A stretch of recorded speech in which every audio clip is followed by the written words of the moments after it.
Small businesses, big businesses, they have different needs, different desires, and different hunger. And the hunger of a big business, corporate, isn't the same kind of hunger as the small and medium-sized business have. When you try to satisfy your hunger with the food of a different kind of business, you're not going to get the results you want. They're not going to expect it. This is especially true with the small and medium-sized businesses. Now, the other day, I was in communication with a medium-sized business, and I looked at their promotions and what they were doing. Basically, it failed. I didn't understand anything. They were selling all the time, and even their sales were pretty bad. I mean, I really didn't get the context. I was like, I actually emailed them. I was like, I don't get this. It doesn't make sense to me. But I did notice something. They were advertising to me as if they were a huge corporate, pushing the sales, just making some flashy presentation, but they weren't at all develop a relationship. They were not investing in me understanding their business as what they were selling, which could be beautiful, or helping me in imagining me with their product, their service. And that's where most mid to small businesses fail and could achieve much more than your corporates, because corporates can sell. I mean, you've got Amazon, and all they do is they sell stuff, but they do sell stuff that's directed directly at you because of their AI and things like this.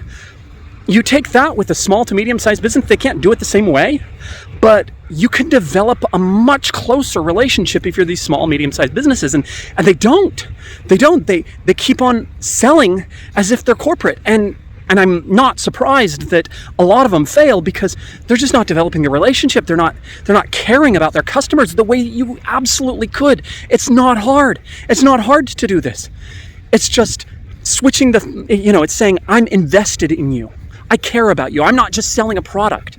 I'm not just selling my services. I'm actually interested and invested in our relationship and how we grow and how we can benefit each other. That's a completely different conversation. That's a completely different way of looking at it. Yes, we're still transactional. Yes, we're still business, but I'm emotionally and intellectually invested in us. And that's just a different conversation. That's a different approach that I think everybody across the board, small, medium, large, whoever you are, they just don't like that risk, because that's scary to say, hey, I'm invested in you. I'm invested in us. I'm invested in getting this forward. It's much easier to say, hey, I just want to sell you something, have your money and goodbye. And I'll just sell you something again, and I'll just keep on pushing that kind of promotion. Now, take that and say, hey, let's develop a relationship. Let's make something useful out of this.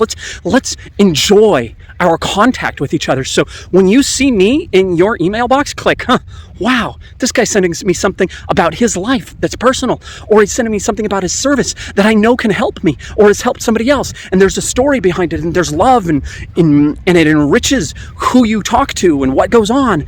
And I can see that this is real. That's a completely different story than just saying, here, buy this. See this pretty picture? Click here. It'll make your life better. That doesn't sell me. That doesn't tell me anything. So what are you after? I mean, what do you want? Are you able to risk like this? Because I don't think most people are. I think most people just kind of shuffle it off and that's all it is. I just want to know, because I see a lot of it. I really do. And I also know that when you develop the relationship, and for like 12 years, I had a business developing long-term relationships with clients. I mean, 8, 9, 10 years. Some of these clients became really good friends. And I was able to do that because I invested in our relationship. I took care of that, and it sustained me. I mean, I was able to do a lot of stuff with this. Like, there were so many benefits to it, but I don't see that a lot of people do because something's lacking. So what is it for you? What's going on? What are you thinking about investing in the relationship rather than just selling? Rather than it being transactional, having it be transformational. That's the difference. And it's not just transformational for the other person, it's also transformational for you. Tell me what you think. Give a comment, like, subscribe, let me know. I'll be talking to you soon. Bye for now.